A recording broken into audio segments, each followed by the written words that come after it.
starting today with the Chicago Bears, who finished last place in the division last year at 5-12. Fire their head coach, Matt Eberflus. Bring in Ben Johnson. Dennis Allen as defensive coordinator. The very young, but very exciting and promising Declan Doyle as offensive coordinator. Declan Doyle, for those who don't know, was at one point the youngest position coach, I believe, in NFL history.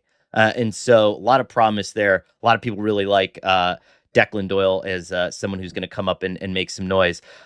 Some teams tell you what their needs are in the offseason. Some of them are stick to the best player available thing. Let's take a look at what Chicago did in the offseason. Let's get Joe Thuney at guard. Let's get Drew Dahlman at center. Let's get Jonah Jackson at guard. Let's draft Ozzie Trapillo at left tackle in the second round. Let's get Luther Burden in the second round at wide receiver. Let's get Colson Loveland in the first round at tight end. I would say, Albert, that they're trying to upgrade the offense a little bit, wouldn't you?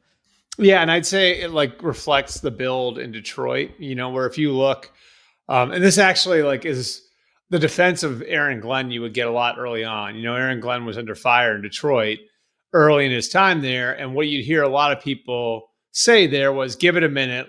We are intentionally building up the offense first. And so there's that piece of it. I think it's also the investment in the offensive line is very clearly a philosophical thing, that's what you do first. And I think it goes back to even Sean Payton's great teams, because obviously Ben Johnson's coming from Dan Campbell, where there's the connections to Sean Payton. And if you remember those great teams Sean Payton had, a lot of those skill players were sort of churned, they did give Jimmy Graham a contract, but they traded him. You had Marcus Colson on a big contract for a while, but generally they were working with a little less at receiver. Brandon Cooks, they drafted in the first round. They trade him. They let Reggie Bush go, so I think it's sort of the same philosophy where it's you're sinking your resources into the offensive line the same way they did over the years with guys like Jari Evans in New Orleans, Teron Armstead. And then in Detroit, that carried over with Dan Campbell, Ben being there. They already had Taylor Decker, who has been a 10-year left tackle in Detroit, and they drafted Penei Sewell anyway. You know what I mean? Right. You saw that philosophy there where it kept investing, and they were, and even now, drafting Tate Ratledge and keeping Graham Glasgow around for the eventuality that they were going to lose Frank Ragnow. See the same thing in Chicago, where it's you can never have enough good offensive linemen. And so, right. The three interior positions look like they're taken care of. And then, you have Braxton Jones in a contract year. Darnell Wright will be a starter on one side or the other. And then Ozzie Trapillo and the Yale kid, I'm not going to butcher his name, that they drafted last year in the second round. And you hope you can get two good starting tackles out of that group. Yeah. I think Ryan Poles has done a nice job finding value in the mid to late rounds. I think last year was sort of an arbitration an aberration. I'm sorry. Arbitration. Look at me referencing some of the reports about the NFLPA today. We can get to that in another episode. Collusion. But I think that Ryan Poles has done a good job. I think last year, developmentally, Chicago just stalled. I mean, yep. and that's not just Caleb Williams coming out and saying that no one taught me how to watch film.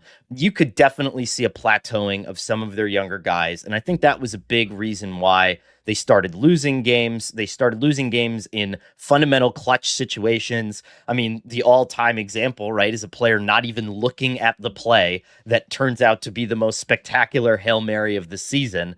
And after that, everything just kind of blows up, and then you give up second half, big plays before halftime, all that kind of stuff. I think you can throw that out the window, at least for now. We don't know what Ben Johnson will become. Because I've said before on this show, probably the best comp for him in terms of an offensive genius play caller that we waited for was Adam Gase. Yeah. And Adam was in a bad actually one situation. Of his mentors. One of his mentors. Adam was in a horrendous situation with the Jets, bad general manager. There was a lot going on there politically. I don't think he ever got a fair shake in that environment, and was actually a really good coach in Miami. In my opinion, should still probably be coaching. But all that said, I'm saying that to say that there's no guarantee that this will be successful, but I do think that Ben is going to try to get the best out of people, because if anyone has had the opportunity to watch him at training camp practices, watch him function as a coach, he gets after guys, and he is not going to relent. And if you have these guys who you're depending a lot on, Kyler Gordon, Jalen Johnson, Jaquan Brisker, Tyreek Stevenson, all these guys on the back end Yep. of your defense, you're going to get after them. And Dennis Allen's going to get after them. And for whatever reason, whether Matt Eberflus lost the room and lost the ability to get after them, whatever it was, that is changing. And I think it's changing for the better. Yeah, and I think like you see the investment in the lines of scrimmage there too with Dio Odeyingbo coming over from Indianapolis and Grady Jarrett, and we'll see what he has left, but I think at least putting like that sort of pro in the D line room can help you. And yeah, I mean, it gives, like you said, like they doubled down on Kyler Gordon, which shows how they value that nickel position, a position they really valued in Detroit too. If you look at the way that they use Brian Branch there, Mm-hmm. it looks right now like a well-conceived roster. Now, again, like a lot of things have to come together. You can't snap your fingers and make 5 offensive linemen work together. You don't know, like, if Grady Jarrett is gonna, if you're gonna be on the hook when the wheels come off, But it does look like they did a lot of logical things, and now I think it puts pressure on Caleb Williams. This is a different environment. Last year, rightfully so, we all made excuses for him, right? And that was fair. Like those excuses were valid.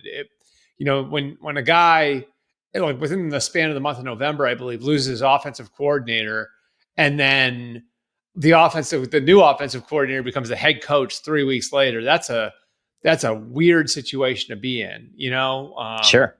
And so, I think like all the stuff we said last year was valid. Now he's got some stability. Now he's got some new linemen in front of him. Now he has, some infrastructure that should at least be able to provide some answers on where he is as a player. And his numbers weren't horrible last year. No. And there was a game with Thomas Brown where I think he was just that week. I think he got the ball out in like 2.3 seconds or less in average time to throw, and he looked electric. You can't tell me that Ben Johnson can't do that on a larger scale over the course of the season. Caleb Williams has said it throughout his career. I don't want to move around in the pocket. I'm very accurate. I have a great arm. I would just like to drop back and throw the ball. And he that says sort of has, it, but I mean, sure. And does he like to be electric? Yes. And does scrambling offer you some strategic advantages offensively that I think that Ben Johnson will exploit? Yes.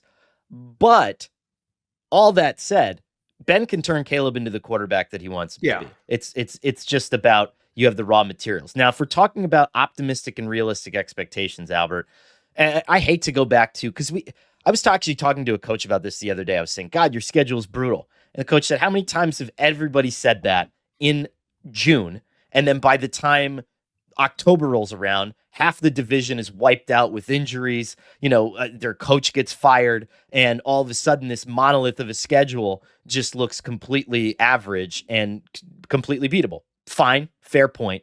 But if you're Chicago, you open against the Vikings, which is a tough one. Then you go to Detroit for the Ben Johnson revenge game. Then Dallas, a team that we both said a week ago is going to be a playoff team. Then at cross country to Vegas, which again is going to be a tough game, grinding out game against Pete Carroll.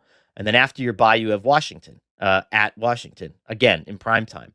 The one thing that I think is nice for Ben Johnson is that he has a very, very, very early bye. A lot of coaches don't prefer that, but if you're a new coach, that's probably good in the fact that you can evaluate yourself. Yeah, very early on. Yeah, like, hey, here are 4 games. Like, let's take a look, and so they'll have the chance to do that.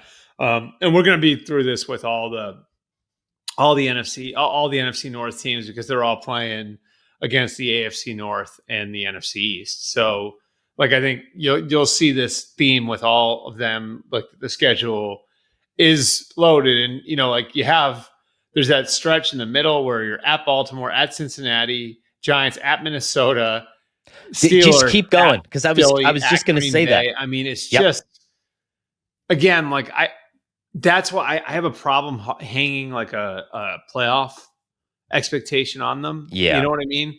That said, this is also what the 4th year of Ryan Poles' build, so we can say it's year 1 for Ben Johnson, which is true, But does the like arranged marriage, right, between the sitting GM and the new head coach, does that create a little bit of a tension point too, where some of these guys they've been drafting and developing over the last few years, even though Ben Johnson's staff didn't develop them, there's going to be some more pressure on those guys to really turn the corner this year. You know, I do wonder if Ben saves Ryan because GM was such an important part of his search yep, that and he you're was not okay with it. impatient, and he was okay with that. But you're right, man. I mean, starting on October 26th, like right before Halloween, at Baltimore, at Cincinnati, you get the Giants, which is a little bit of a respite there. But then at Minnesota versus Pittsburgh, at Philly, at Green Bay, Cleveland, get a little break. At Green Bay again, San Francisco, Detroit. Those Green Bay games are going to be incredibly intense because of